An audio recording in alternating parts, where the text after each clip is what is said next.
৭৮তম স্বাধীনতা দিৱস উপলক্ষে আমাৰ তামোলপুৰ জিলা প্ৰশাসনে বিভিন্ন কাৰ্যসূচী হাতত লৈছে ইণ্ডিপেণ্ডেন্স ডে উপলক্ষে। তাৰে মাজতে আমাৰ মাৰ্চ পাষ্ট, যাৰ আমি ৮ তাৰিখৰ পৰা আমি এটা প্ৰস্তুতি চলাইছিলোঁ আৰু ৮ তাৰিখৰ পৰা কণ্টিনিউৱাছ আমাৰ ৰিহাৰ্চেল হৈ আছে। ইয়াত আমি মোটামুটি সাজু হৈছোঁ ৭৮তম স্বাধীনতা দিৱস উপলক্ষে।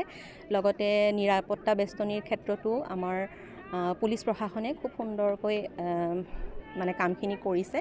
তাৰ লগতে আমি আমাৰ 15 আগষ্টৰ দিনাখন আমাৰ যিখিনি কাৰ্যসূচী সেইখিনিও আমি ভালকৈ পালন কৰিম বুলি ভাবিছোঁ। তাত আমাৰ থাকিব কালচাৰেল প্ৰগ্ৰাম থাকিব, লগতে আমাৰ থাকিব মাৰ্চ পাষ্ট, লগতে আমাৰ থাকিব যিখিনি আমাৰ ডিপাৰ্টমেণ্টবিলাকৰ পৰা বাছি ওলোৱা কিছুমান এমপ্লয়ি, তেওঁলোকক আমি বিভিন্ন ক্ষেত্ৰত তেওঁলোকৰ অৱদানৰ কাৰণে আমি কিছু পুৰস্কৃত কৰিম বুলি ভাবিছোঁ। গতিকে তেওঁলোককো পুৰস্কৃত কৰা হ'ব। লগতে আমাৰ যিখিনি ফ্ৰীডম ফাইটাৰ্ছৰ ফেমিলি মেম্বাৰ্ছ বা আপোনাৰ ব্ৰেভাৰ্ছখিনি যিখিনি আছে তেওঁলোককো ইয়ালৈ আমন্ত্ৰণ জনোৱা হৈছে। তেওঁলোককো আমি সম্ভাষণ জনাম ইয়াত। গতিকে এইখিনি কাৰ্যসূচী বৰ্তমানলৈকে লোৱা হৈছে। আচলতে খুব এটা আদৰণীয় অনুষ্ঠান আমাৰ 15 আগষ্ট স্বাধীনতা দিৱসটো।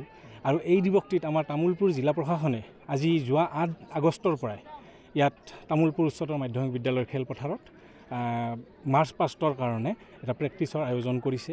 আৰু ইয়াত 14টা দলে অংশগ্ৰহণ কৰিব। আমাৰ 15 আগষ্টৰ যিটো অনুষ্ঠান তাত 15টা দলে অংশগ্ৰহণ কৰিব মাৰ্চ পাষ্টত। ইয়াত 10খন স্কুলৰ বিদ্যালয়ৰ ছাত্ৰ ছাত্ৰী আহি ইয়াত উপস্থিত হৈছে আৰু তেওঁলোকে আজি এটা সুন্দৰ উখল মাখল পৰিৱেশৰ মাজত আজি যোৱা 8 আগষ্টৰ পৰা এনেধৰণে তেওঁলোকে অনুশীলন কৰি আছে। আৰু আজি আহি আমি 12 তাৰিখ পালোহি আৰু এই চেগতে আমি জিলা প্ৰশাসনক, তামোলপুৰ জিলা প্ৰশাসনক আমি আন্তৰিক কৃতজ্ঞতা জ্ঞাপন কৰিছোঁ। তেখেতসকলৰ উদ্যোগত এনেধৰণৰ অনুষ্ঠানেৰে আমাৰ যি স্কুলীয়া ছাত্ৰ ছাত্ৰীসকল আছে তেওঁলোকক উৎসাহিত কৰিছে। ভৱিষ্যত তেওঁলোকৰ সফলতা লাভ কৰাৰ কাৰণে এইবিলাক আচলতে এটা সুযোগ আৰু আমিও উৎসাহিত। আৰু এই চেগতে মই তামোলপুৰৰ এগৰাকী ব্যক্তি হিচাপে আমাৰ তামোলপুৰীয়া সমাজক 15 আগষ্টৰ দিনাখন আহি আমাৰ যি অনুষ্ঠান ইয়াত পৰিৱেশন কৰা হ'ব আটাইবিলাক অনুষ্ঠানতে অংশগ্ৰহণ কৰাৰ বাবে এই চেগতে মই অনুৰোধ জনাইছোঁ। ধন্যবাদ।